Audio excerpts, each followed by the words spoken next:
안녕하세요. 김지석의 진심 7번째 시간입니다. 올해 영어 과연 어려울까 쉬울까?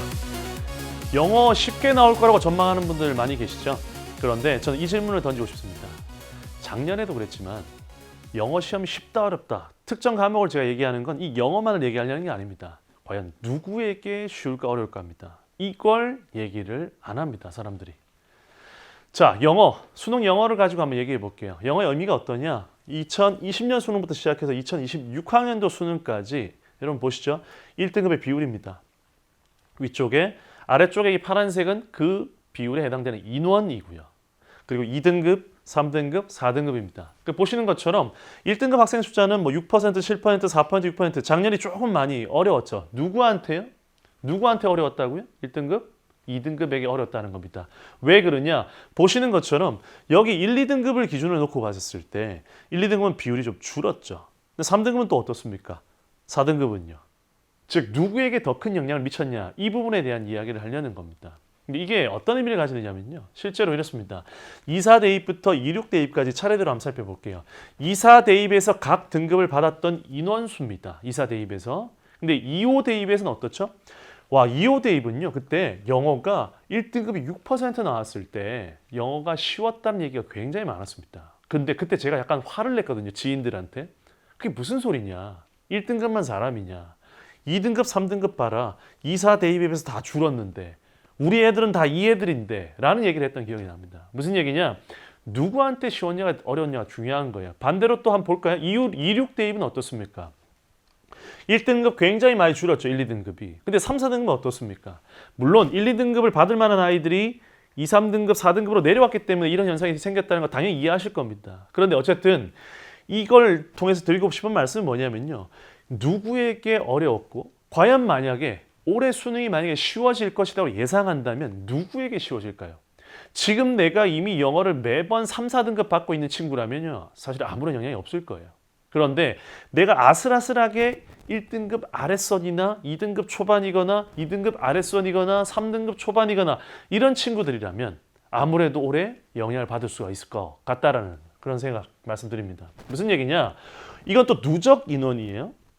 여기 보시는 것처럼 2, 4, 2, 5, 2, 6이 있었을 때 2, 6이라는 이 노란색을 봤을 때 3, 4등급 숫자가 많아질 수밖에 없습니다. 당연하게. 왜 그러냐? 학생 수가 많았거든요.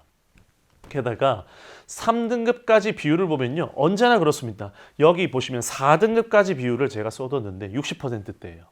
3등급까지 비율도 다 합산해 보시면 전부 다 45% 전후가 됩니다. 즉 학생들이 영어를 어떤 식으로 접근해야 되느냐. 수시를 내가 노리고 있는 학생이라면 당연히 최저의 초점을 맞추는 과목으로서 정시라면 어떻다? 유리한 과목 공부를 해야겠죠. 영어만이 아니라 다른 것도 마찬가지입니다. 그래서 영어 감점이 그렇게 정시에서 높지 않기 때문에 영어를 어떤 식으로 접근하느냐. 나에겐 수시 중심이다, 정시 중심이다라고 했었을 때 영어 과목이 가진 의미가 달라질 수 있다는 거 말씀드립니다.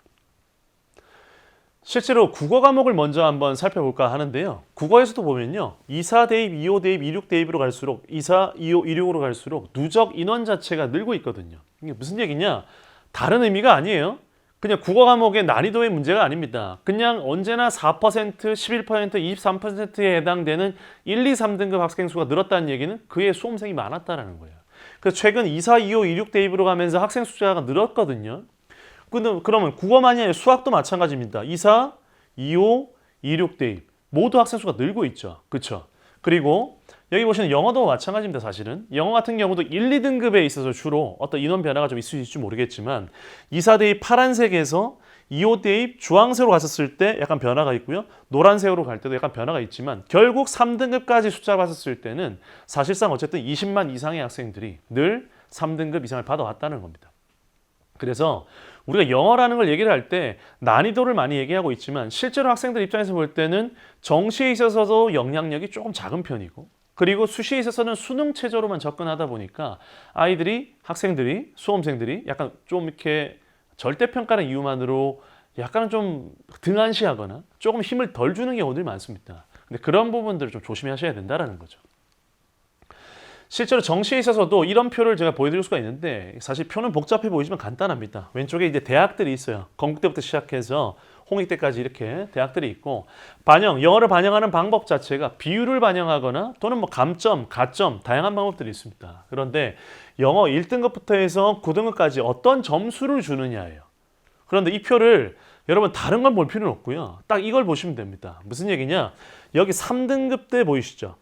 감점을 어떻게 하느냐? 어떤 식으로 점수가 떨어지냐를 놓고 봤을 때 정시에 있어서는 3등급까지는 감점이 그렇게 크지가 않습니다. 감점을 하든 가점을 하든 1, 2등급과의 점수 차이가 그렇게 크지가 않다고요. 그런데 여기 이렇게 일부 대학들 같은 경우는 예를 들어 시립대라든지 연세대나 홍익대 같은 경우 제가 주황색 계열로 표시를 해뒀죠.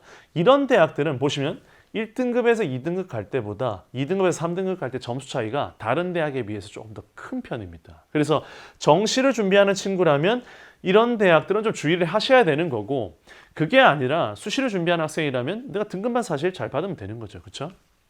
그리고 수시에서 최저에 대한 핵심 과목이라 볼 수 있고 정시는 이제 경계선 등급은 최선을 다해야 됩니다. 경계선 등급. 특히나 다시 말씀드리지만 이런 대학을 노리는 학생이라면 정말 2, 3등급의 경계가 있다면 최선을 다해서 2등을 받아야겠죠. 물론 1, 2등급의 경계에 있는 학생도 역시 마찬가지입니다. 그런 의미에서 보자면 작년에 어려웠던 상대적으로 1, 2등급에게 어려웠던 영어가 지금 1, 2등급을 노리는 학생에게는 조금 더 유리해지지 않았나라는 생각을 해봅니다.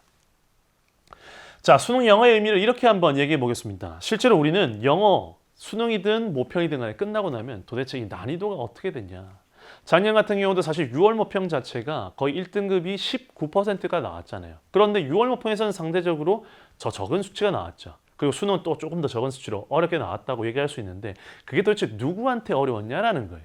결국 시험 난이도보다 중요한 건 결국 실력입니다. 내가 어느 위치에 있는지 어떤 문제를 내가 제대로 공략해야 되는지 거기에 따라서 달라질 수 있습니다. 왜 그러냐? 제가 볼 때 작년은 1, 2등급 학생들에게 한 문제가 어려웠어요. 한 문제. 그 한 문제로 인해서 생각해 보십시오. 99점, 98점, 97점이 많을까요? 원점수가? 90점, 91점, 92점이 많을까요? 당연히 90점, 91점, 92점의 학생 숫자가 훨씬 많습니다. 그 학생들이 그 한 문제로 인해서 우수수 떨어지는 거죠. 2등급 때도 마찬가지입니다. 89, 88, 87, 86 이런 숫자보다는 아마도 80, 81, 82점대 점수가 더 많을 거라고 저는 생각합니다. 그 친구들이 아마도 한 문제 때문에 조금 더 위축됐던 해가 작년이지 않을까 싶습니다. 그렇다면 어떻게 될까요? 올해 그 아슬아슬한 경계에 있는 친구들 입장에서 볼 때는 내가 어떤 영역에서 영어에서도 예를 들어서 뭐 빈칸 추리라든지 어려운 문제에서 내가 얼마나 노력을 하느냐에 따라서 한 문제를 더 맞히느냐에 따라서 내가 올해 입시에서 완전히 다른 결과를 가져올 수 있다는 거죠. 특히나 수시에서 수능 최저학력 기준을 충족을 해야 되는 친구들 입장에 본다면 영어 1, 2등급은 굉장히 중요한 카드라는 거 다 알고 계실 겁니다. 자, 그렇다면 만약에 쉬워진다면 학생들이 이런 얘기를 되게 많이 해요. 아, 올해 영어 쉽다는데요, 선생님? 작년에 어렵기 때문에 올해 쉽지 않을까요? 동의한다니까요? 근데 누구한테 쉽냐고요? 누구한테? 그래서 주로 상위권 학생들한테는 한 문제 정도 쉬울 거라 저는 생각하는데 문제는 뭐냐? 만약 쉬워진다면 이게 나한테만 적용되는 건가요? 아니죠. 아까 누적 숫자 보셨잖아요. 3등급까지 20만입니다.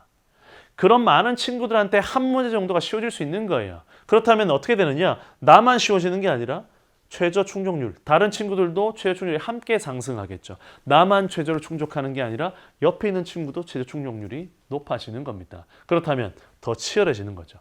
더 치열해진다? 그럼 또 어떤 결과가 나온다? 바로 다른 과목의 중요도가 더 커지는 결과로도 나올 수 있는 겁니다. 여러분, 항상 학생 수도 그렇고 수능 최저 충족률에 대한 것도 그렇고요. 나한테만 좋은 일이 생기고요. 나한테만 안 좋은 일이 생겼다고 생각하지 마십시오. 언제나 그런 것들을 다 합해보면 다 제로섬 게임이에요. 결국은. 저는 그렇게 생각합니다. 전 세계적인 큰 변화에 있어서 특히 인원 변화가 굉장히 중요한 변화이기 때문에 올해 학생 수가 좀 줄어들게 되면 아무래도 수능 최저에서 어려움을 겪는 학생이 좀 비율적으로 늘어날 가능성이 있습니다. 사실. 그렇기 때문에 수능 최저에 대한 부분들을 중심에 놓고 입시를 준비하는 학생이라면 이 영어가 굉장히 중요하다. 특히나 영어에 있어서도 1, 2등급, 3등급까지 그렇게 노리는 학생들이라면 내가 제대로 된 실력을 갖춰서 난이도에 상관없이 항상 일정 수준 이상을 맞출 수 있게끔 충족할 수 있게끔 준비하시면 좋겠습니다. 자, 올해 영어 과연 쉬울까? 다시 말씀드립니다. 누구에게 쉬울까? 그리고 그게 그 친구들에게 쉽다면 그 수험생들에게 쉽다면 그게 나한테 이익일까? 또는 다 똑같이 쉬운 건 아닐까라는 그런 생각들을 꼭 해보셨으면 좋겠습니다. 자, EBS 입시정보 김석의 진심 7번째 시간 영어로 이야기하고 마치겠습니다. 네, 감사합니다.